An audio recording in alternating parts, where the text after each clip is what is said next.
Buenos días. Quiero presentarles mi obra, La Escuela de Cruz, textos y autores del teatro popular en el Madrid Ilustrado. Un ensayo que fue galardonado con el premio Ópera Prima homologado de la Universidad de Extremadura para investigadores noveles. Desde aquí, para empezar, quiero transmitirle mi más sincero agradecimiento al jurado por escoger mi obra y espero que esta decisión se refleje también en una recepción positiva por parte de los lectores. Este ensayo lo he planteado como una obra de divulgación de un periodo de nuestra historia literaria aún poco conocido por el público general, el siglo XVIII. Tradicionalmente se ha considerado que esta es una época en la que no se escribió literatura o la que se escribió y publicó era de mala calidad, sobre todo comparada con la sobresaliente literatura barroca que la precedió y romántica que vino a continuación. Es un siglo en el que los sobresalientes neoclásicos eran el único referente de la buena literatura, por encima de los autores de la escuela de comedia. Una etiqueta que se creó en la historia literaria del siglo XIX para despreciar a todos esos dramaturgos que, como Luciano Francisco Comella, que dan nombre a esta ficticia escuela, supuestamente llenaban los teatros con un teatro pésimo, de mal gusto y perjudicial para la moral.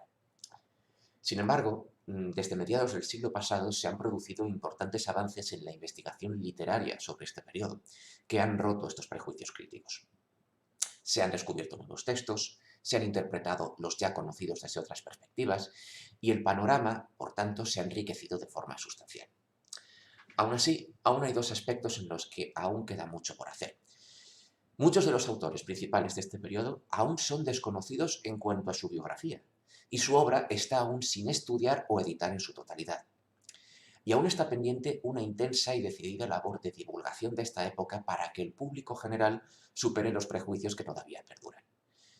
El estudio de la literatura no puede construirse sobre opiniones particulares, no contrastadas. Lo subjetivo, el juicio estético, no puede ser el único criterio para determinar la calidad de una obra y, como consecuencia, desechar todo un siglo de historia literaria española como si no valiese. Por supuesto que es válido, sobre todo como testimonio histórico. Este ha sido el planteamiento principal que ha orientado la redacción de La Escuela de Cruz. Mi investigación se centra en el estudio de los textos y autores de la literatura de la Ilustración y me centro especialmente en los escritores del ámbito popular, sobre todo del teatro madrileño, que es donde se producían las novedades culturales que luego se extendían y se difundían al resto de la corona hispánica. Porque el teatro en el siglo XVIII, continuando la tradición del XVII, seguía siendo la principal vía de acceso a la cultura por parte del público general.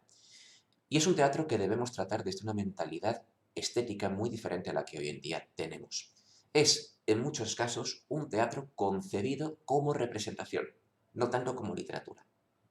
Juzgar este teatro de espectáculo, artificio y verso irregular como de mala calidad es no tener en cuenta que sus objetivos eran otros muy diferentes a los del drama y comedia diseñados estéticamente como arte literario. Este teatro popular del siglo XVIII es, por el contrario, una muestra de la profesionalización de las compañías teatrales en este periodo, del teatro como negocio, algo que se configura plenamente en este siglo XVIII en el que nace la modernidad. Y ahí entran en juego los autores. En la Escuela de Cruz ofrezco un relato de la vida de algunos de los principales escritores del teatro popular de la segunda mitad del siglo XVIII. Ramón de la Cruz, Luis Moncín, Antonio Valladares de Sotomayor, Manuel Fermín de Laviano, Luciano Francisco Comella y Gaspar de Zabal y Zamora. Es la primera vez que se traza un panorama conjunto de la biografía de estos autores en relación con su contexto. Ello debido a que hasta hace relativamente pocos años no se ha avanzado en la investigación sobre su vida y obra. Y muchos de ellos eran desconocidos, más allá de que se sabía que habían escrito para los teatros de Madrid, y poco o nada más. Pero es un relato también generacional, de cómo Ramón de la Cruz, el autor popular de más éxito en los años 60 y 70 del Madrid del siglo XVIII, y que también supo ganarse un lugar en los círculos de la literatura para la aristocracia, fue el referente para los dramaturgos más jóvenes que escribieron después de él y que le tomaron como modelo de cómo era posible que un escritor popular pudiese asentar una carrera profesional en la literatura y, al mismo tiempo, ganarse el respeto de la crítica y de los escritores eruditos, que eran los que más severamente juzgaban al teatro popular por no ajustarse a las reglas neoclásicas y del buen gusto.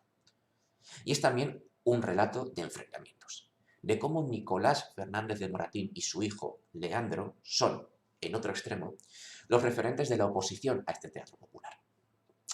Cómo sus obras fueron la vanguardia de nuevas formas que posteriormente la historia de la literatura tomó como único referente de calidad en este siglo.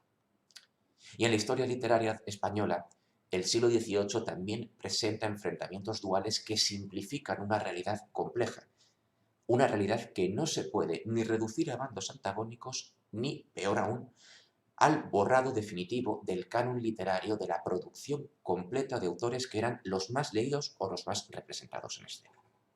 De ahí el título, La Escuela de Cruz. Porque Ramón de la Cruz marcó tendencia, asentó una forma de entender la literatura y de comportarse como autor poético en el siglo XVIII, de construir una carrera profesional como escritor.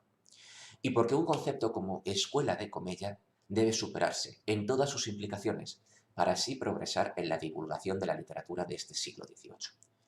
Aún queda mucho por descubrir. Aún hay muchos autores de los que no sabemos nada. Incluso de los autores que aquí recojo quedan datos biográficos y bibliográficos aún desconocidos, aún por precisar. Espero y confío en que se siga ahondando críticamente en este aspecto. En este libro he querido ofrecer una primera aproximación y breve a todo este panorama y planteo seguir adelante en esta investigación, contribuyendo así en lo posible al conocimiento de este periodo y de esta literatura. Es un ensayo, además, que quiero dedicar especialmente al profesor Jesús Cañas Murillo, de la Universidad de Extremadura, recientemente jubilado. Ha sido mi maestro durante años y ha contribuido durante toda su carrera docente e investigadora a que se conozca más de la literatura española del siglo XVIII. Sin sus enseñanzas, esta literatura no hubiese sido tan bien conocida y esta obra no hubiese sido posible. Espero que la comunidad dieciochista reciba de manera positiva mi obra y que guste también a otros tantos lectores interesados en el siglo XVIII. Quiero agradecerle también su labor al Servicio de Publicaciones de la Universidad de Extremadura en todas las gestiones que ha realizado de manera sobresaliente en la publicación de este libro. Sin más, me despido de ustedes con un afectuoso saludo.